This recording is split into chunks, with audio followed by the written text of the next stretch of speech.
LeBron James had a remarkably selfless season debut for the Lakers, just not in his usual ways. James played far faster than usual in his first game of the season. Gregg Popovich has a principle that has become an ideal many coaches strive to impart on their players. His emphasis is 0.5. Myles Turner explained while playing for Popovich on Team USA in 2019. You have half a second, shoot it, pass it and go. That's the basic concept. Whatever you're going to do, whether it's shooting, passing or driving, make the decision to do it in half of a second. Don't hold the ball. Don't wait. Pressure the defense with quick decision-making. It's a sound principle for the overwhelming majority of NBA players. It's not one that LeBron James has ever really needed to live by. When you're arguably the greatest player of all time, you're allowed to operate at your own pace. James in the half court has tended to play relatively slowly, to pound the rock and circuit the defense before committing to an attack plan. Last season, James held the ball for an average of 3.87 seconds per touch and took an average 2.92 dribbles per touch. At his peak as a Laker, those figures got as high as 4.85 seconds per touch and 3.85 dribbles per touch. This was never an issue for a Lakers team that was built entirely around him, or any team that was built around him for that matter. Pretty much until he turned 40, there wasn't a player in the NBA you'd rather have running your offense than James, so by all means, LeBron, dribble your heart out. This form of offense was remarkably effective. It also probably wasn't sustainable for this new version of the Lakers. Entering Tuesday night, Luka Doncic was averaging around 5.22 seconds per touch and 4.35 dribbles per touch. Again, there's nothing wrong with that when you're generating as much as Doncic does with those slow possessions. But with Austin Reeves holding the ball nearly as long and dribbling even more, the Lakers ran the very real risk of getting stale offensively. It's harder to keep role players engaged when a few players are monopolizing possessions and dribbling the clock out. The ball finds energy. As it moves, so too do players. James seemingly recognized that in a remarkably selfless season debut. That showed up in the box score with 12 assists, obviously, but racking up assists has never been an issue for James. The how here matters as much as the result.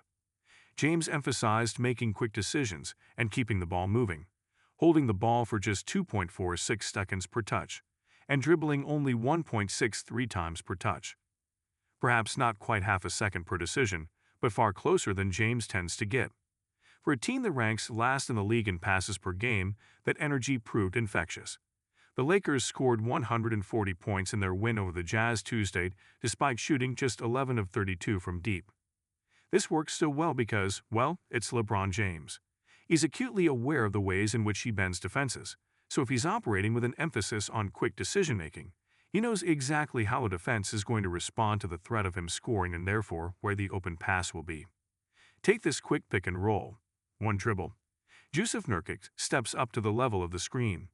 James sneaks the pocket pass between him and Cody Williams. This works because James knows that the defense is more concerned about the threat of him going downhill than Jackson Hayes. It works even better when James isn't just a downhill threat, but actively attacking in the moment.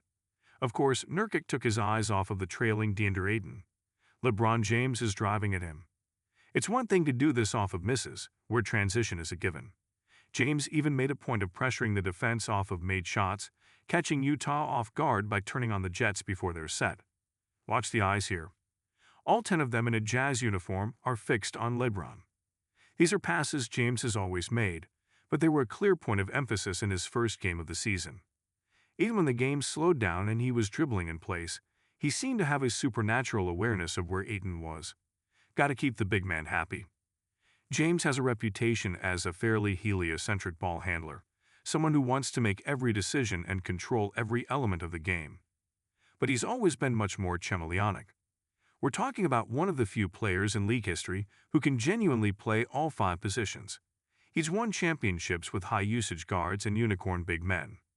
His superpower has always been his ability to check whatever box his team needs, whether it's offensive or defensive, on the ball or off of it. And what these Lakers need, more than anything, is a connector. Doncic and Reeves can handle the bulk of the individual creation, but they're going to do it their way. That's a lot of dribbling, a lot of drive and kick, and a lot of possessions in which the role players are stationary. That's obviously effective with ball handlers this good, but it risks seeping into the way everyone else plays. Doncic and Reeves may pound the rock, but everyone else needs to be cutting, needs to be screening, needs to be flying around the court on defense. The version of James the Lakers got on Tuesday was one that enabled all of those things by rewarding role players for doing role player things. He kept everyone energized and engaged with those quick decisions, providing a needed contrast to the existing structure the Lakers built. James will get more comfortable playing his more standard, superstar style as he gets healthier. Conditioning is obviously a work in progress for a quadragenarian dealing with sciatica. The average time in dribbles per touch is going to go up. LeBron James isn't suddenly going to become Boris Diaw. But if the debut was any indication, he's very aware of what this team has and what it needs. He's fitting into a roster that was already thriving rather than forcing it to conform to him. Even if he isn't quite making half-second decisions, a slightly faster version of James is going to pay major dividends for the Lakers moving forward.